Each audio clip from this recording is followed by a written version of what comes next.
श्री गुरुवे नमः। तुम थोड़ा सोचना, जब तुम सुख में हो तब तो जागना। कोई जगाना भी चाहे तो तुम कहोगे अभी ठहरो, बड़ा सुख का सपना देख रहा हूँ, थोड़ी देर बाद जागाना। इतनी जल्दी भी क्या है? जब दुख स्वप्न होता है तब तुम नहीं जाग रहे हो। नाइमेटर चल रहा है, भयंकर राक्षस छाती पर चढ़े हैं, तब तुम नहीं जाग रहे हो। तो जब किसी सुंदरी के साथ तुम सपने में सो रहे हो तब तुम कैसे जागोगे? तब तो और भी ज़्यादा मुश्किल होगा। इसलिए जनक जैसे उल्लेख बहुत ही कम है, पर ध्यान रहे जनक की साधना ज़्यादा कठिन है। महावीर की साधना कितनी ही कठिन मालूम पड़े, जनक की साधना के मुकाबले में कठिन नहीं हो सकती, क्योंकि सुख तो महातंद्रा है। सुख में तो जागने का मन नहीं होता, ख्याल भी नहीं उठता। दुख तपश्चर्या बन जाता है, लेकिन कोई चाहे तो सुख को भी तपश्चर्या बना सकता है। इसलिए मैं निरंतर कहता रहा हूँ कि दुख का भी उपयोग करो, सुख का भी उपयोग करो। कौन जाने क्या तुम्हारी नियति हो, महावीर की या जनक की। इसलिए मैं कहता हूँ कि संभोग के क्षण भी जागने की कोशिश करो, क्योंकि वह सुख का गहरे से गहरा क्षण है। और अगर तुम उसमें जाग गए तो दुनिया में फिर कोई तुम्हें कोई भी सुला न सकेगा। फिर सोने का कोई उपाय न रहा। दुख का भी उपाय करो, सुख का भी उपाय करो। कौन जाने कैसी तुम्हारी नियति हो, कैसा तुम्हारा स्वभाव हो। चुनने की भी कोई जरूरत नहीं है। जीवन में दोनों हैं, दोनों काफ़ी हैं।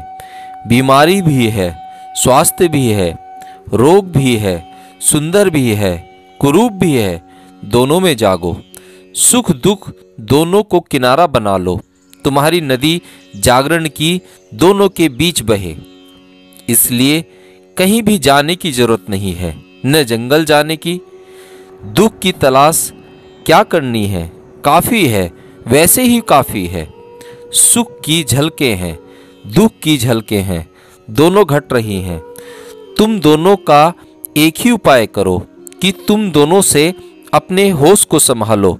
जो भी आए तुमसे आंख बचाकर न निकल पाए, लेकिन आंख बंद कर लेने का मन होता है।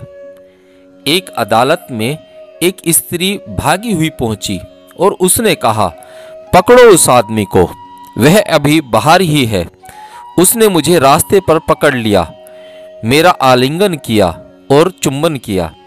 और ठीक अदालत के सामने मजिस्ट्रेट ने पूछा, उसका हुलिया, वह आदमी कैसा लगता है, कितना ऊंचा है, कैसी आंख, कैसा हाथ, कैसा पैर।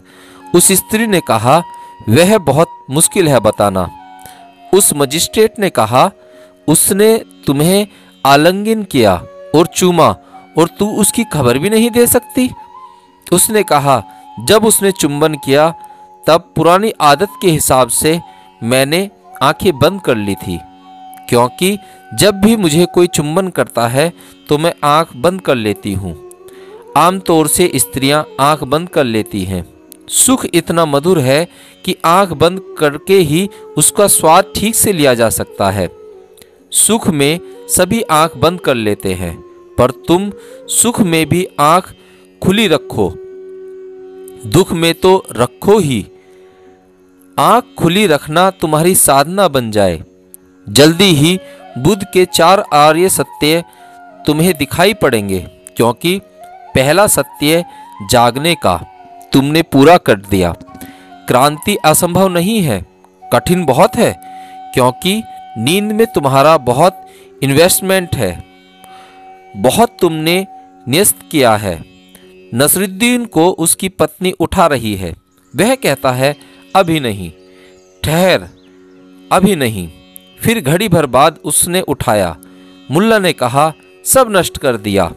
एक आदमी सपने में मुझे 99 रुपये दे रहा था और मैं जिद पर अड़ा था कि सो दे, और बेवक्त तूने जगा दिया। फिर कितनी ही आंख बंद की, वह दिखाई ही नहीं पड़ता। वे 99 भी गए।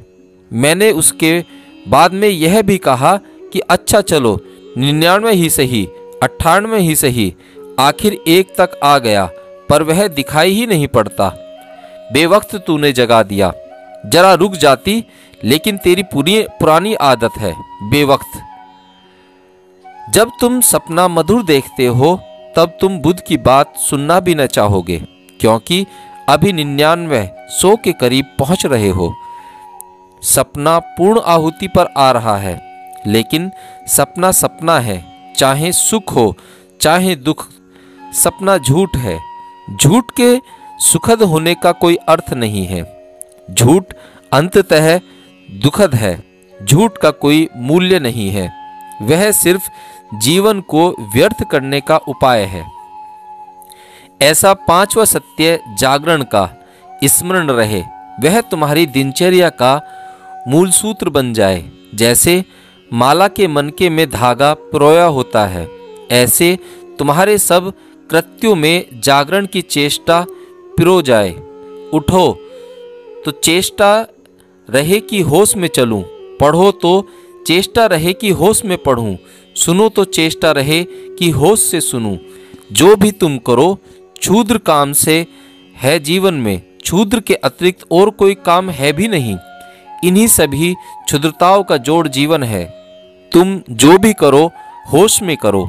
एक दिन किसी भी दिन यह घट सकता है कि तुम्हारी आंखें होश में भरी हो तो प्रकाशित हो जाएंगी।